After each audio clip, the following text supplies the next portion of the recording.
Si apre una settimana che potrebbe essere molto importante per il mercato dell'Inter, ma riprendiamo un attimo da dove ci eravamo lasciati, perché nell'ultimo approfondimento vi avevamo parlato della situazione Cialanoglu, con le parole del suo agente di Hakan Safi, candidato alla presidenza del Fenerbahce, che avevano di fatto riaperto l'ennesima telenovela turca. Faccio un brevissimo riassunto per chi si fosse perso la vicenda. Praticamente Safi aveva preannunciato di aver trovato un accordo di massima per portare Cialanoglu al Fenerbahce. A supporto erano arrivate le parole dell'agente del centrocampista che ha dichiarato che se Safi avesse vinto le elezioni era già stato raggiunto appunto un accordo per il trasferimento del suo giocatore più importante al club turco. Tutti hanno pensato a Cialanoglu, senza ovviamente la certezza che si potesse trattare di lui, però il collegamento è stato immediato. Diciamo che è stata una telenovela che si è chiusa immediatamente nel giro di poche ore, perché sono arrivate le parole di Piero Ausilio, che ha ribadito la volontà dell'Inter di trattenere il suo regista a Milano, e dall'altra poi l'esito delle elezioni del Fenerbahce, che hanno visto la sconfitta appunto di Safi a favore di Ildirim, facendo così tramontare totalmente questa ipotesi. Si chiude il capitolo Cialanoglu, ma di fatto se ne aprono tanti altri, perché Ausilio non ha parlato soltanto di Cialanoglu, ma ha parlato di tante situazioni di mercato, lasciando più di un indizio sulle prossime possibili mosse del club nerazzurro, e è arrivato ad annunciare un colpo sicuro per l'Inter. Quindi, come vi dicevo in apertura, questa potrebbe veramente essere una settimana importante per fare dei passi avanti sul mercato, sulle varie trattative. Allora facciamo un aggiornamento di mercato, perché si è parlato di Cialanoglu, ma si è parlato anche di Solé, si è parlato di Stankovic, di Jones, che so essere insomma un profilo che vi interessa molto, e poi anche della questione che riguarda i rinnovi con De Vrij e Mkhitaryan. Prima di partire però con un po' tutto il punto della situazione e le dichiarazioni di Ausilio, ben ritrovati a tutti voi amiche, amici nerazzurri. Vi invito come sempre a lasciare un mi piace a questo contenuto, l'iscrizione al canale se non l'avete ancora fatto, ma so che molti di voi insomma lo hanno già fatto, perlomeno me lo auguro, e vi invito anche ad entrare a far parte della nostra famiglia nerazzurra, del club di Passione Inter, passioneinter.club, con tanti discorsi di mercato e non solo che stiamo affrontando in questi giorni. Allora, bisogna dire che Ausilio sicuramente ieri non si è nascosto, perché le dichiarazioni che sono arrivate al Festival della Serie A sono state delle dichiarazioni molto trasparenti e sincere, un po' come lo erano state quelle del presidente Marotta. Ovviamente si è partiti dall'addio di Dumfries, perché una delle prime domande è stata su questa situazione. Devo dire che Ausilio è stato subito molto diretto, perché lui ha detto: "L'addio di Dumfries non deve preoccupare, perché posso tranquillizzare tutti che per ogni giocatore importante che va via ne arriva un altro ugualmente importante". Questa è una dichiarazione molto forte, che ci dice tanto anche sulle ambizioni sicuramente del club nerazzurro, che vuole puntare ad alzare l'asticella nonostante magari qualche cessione di qualche giocatore importante, come lo è stato sicuramente Denzel Dumfries. L'attenzione in questo momento è tutta su Marco Palestra, anche se Ausilio non ha confermato nulla in questo senso, ha solo confermato l'addio di Dumfries, senza ecco entrare nel dettaglio di quella che è la situazione Palestra, senza neanche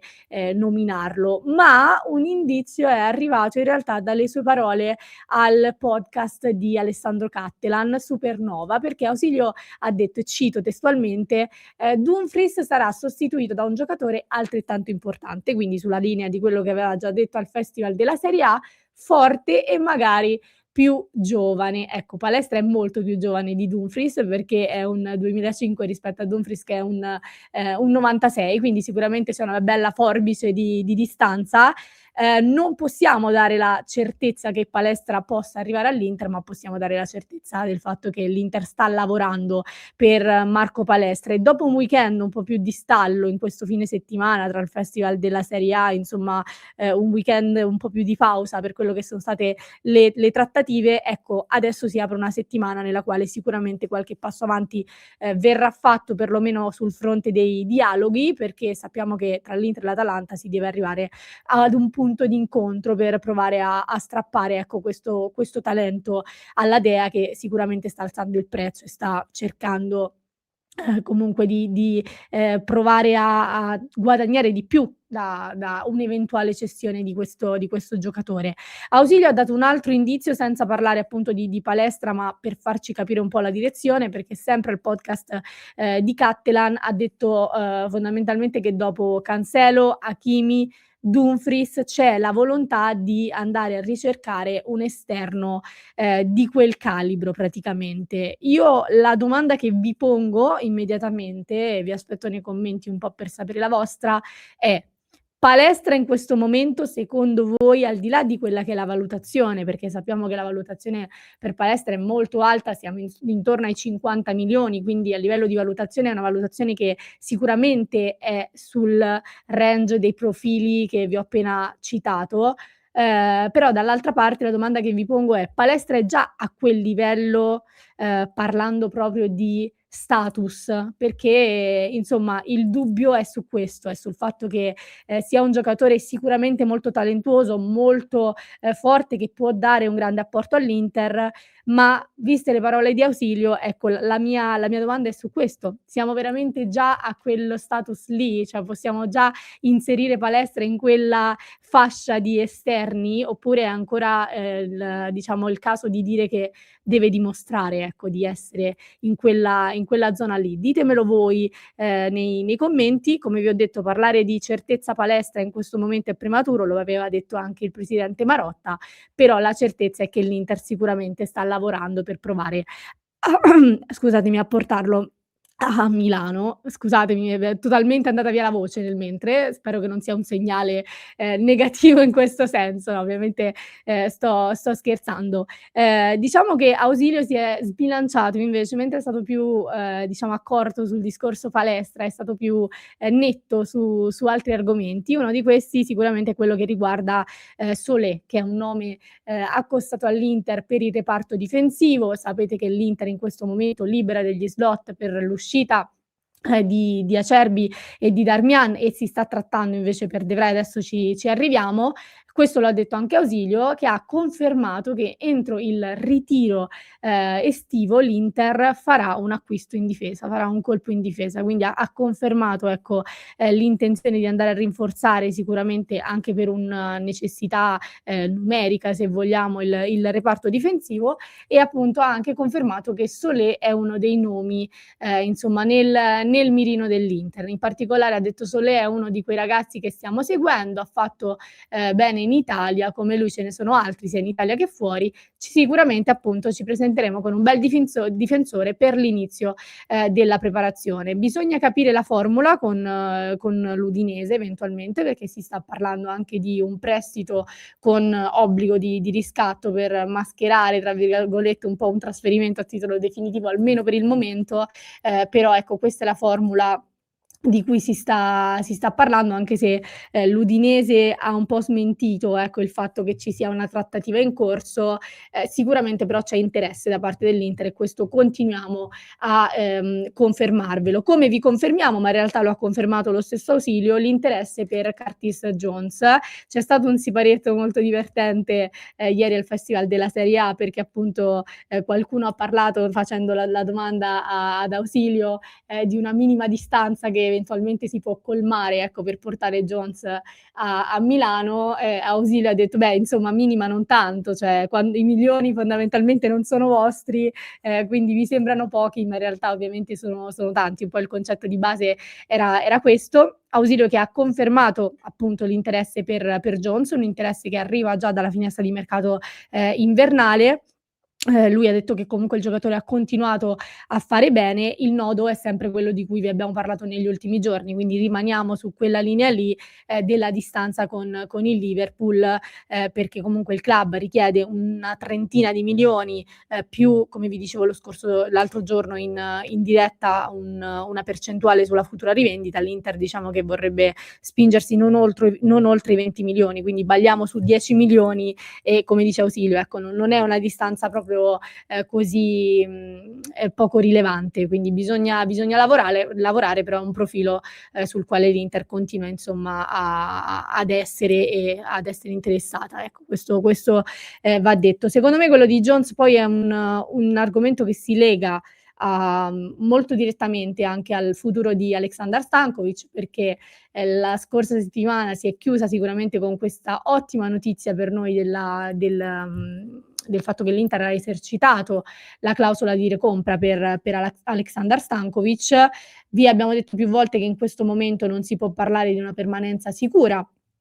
di Stankovic, perché l'Inter deve fare le sue, valutazioni. Vi ho detto che per me è legato al discorso Jones perché, credo che se l'Inter dovesse decidere di fare un investimento su Curtis Jones, delle valutazioni su Stankovic, pur non essendo magari nello stesso ruolo, potrebbero esser fatte, nonostante io sia molto dispiaciuta, ecco, di questo, però, bisogna considerare che è un'ipotesi, soprattutto se dovesse arrivare un'offerta, allettante per l'Inter che permetterebbe poi una plusvalenza. Qui si apre il discorso della lungimiranza, dei talenti, del fatto che l'Inter dovrebbe provare a trattenere un talento come Stankovic. Ne abbiamo parlato tanto, magari approfondiamo in live, però cioè diciamo che la situazione è questa con Stankovic, che sicuramente vuole rimanere, però, l'Inter dovrà fare la sua scelta, e questo lo ha confermato anche Ausilio, che ha detto riacquistarlo è stato un segnale di fiducia. Lo abbiamo fatto perché, conosciamo e abbiamo visto le sue qualità, però le dinamiche di mercato, ecco, valgono per tutti, ha detto Ausilio, quindi ci fa capire che la situazione non è ancora totalmente blindata. Quindi, come ho detto prima, mi auguro che l'Inter faccia delle valutazioni ben pesate su questo giocatore. Riflessioni che sta facendo invece su De Vrij e Mkhitaryan, ve l'ho detto all'inizio di questo contenuto, perché Ausilio ha confermato che, l'Inter sta, trattando con Mkhitaryan per il rinnovo, per capire insomma se ci può essere un punto di incontro. Stessa cosa su Stefan De Vrij, che insomma, sta riflettendo probabilmente più lui che l'Inter eventualmente se restare o meno, però ecco, sono i 2 giocatori in scadenza, che possiamo considerare ancora parte del gruppo, o meglio quelli su cui comunque si stanno facendo delle valutazioni in questo senso. Valutazioni anche sul mercato in uscita, perché vi parliamo tanto del mercato in entrata, ma secondo me una piccola parentesi va fatta anche sul mercato in uscita, perché questo poi si conduce e si collega direttamente anche ad eventuali innesti, perché il budget che arriva comunque da eventuali cessioni può essere insomma reinvestito. Profilo che noi mettiamo già nella lista, diciamo, delle cessioni è quello di Davide Frattesi, e poi ci sono altri 2 esuberi che sono Pavard e Aslani, che volevo un attimo parlarvene perché so che è un argomento che rientra spesso anche nelle live. Diciamo che Pavard farà rientro e fa rientro dal Marsiglia, come vi abbiamo detto più volte, ve lo confermiamo, l'Inter non ha intenzione,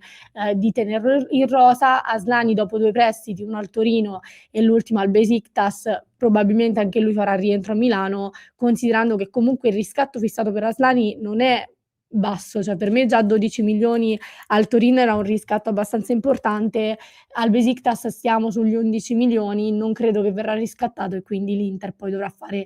delle valutazioni. La cosa certa è che entrambi, non sono giocatori destinati, ecco, a rimanere nella rosa dell'Inter, quindi, se l'Inter dovesse riuscire a piazzarli e a monetizzare, ecco, dovremmo considerare anche parte del budget in questo senso. E poi c'è la situazione Luis Enrique, che già nel mercato invernale aveva avuto un po' di mercato, perché comunque era stato un profilo, richiesto anche all'estero. Vediamo se l'Inter deciderà appunto di,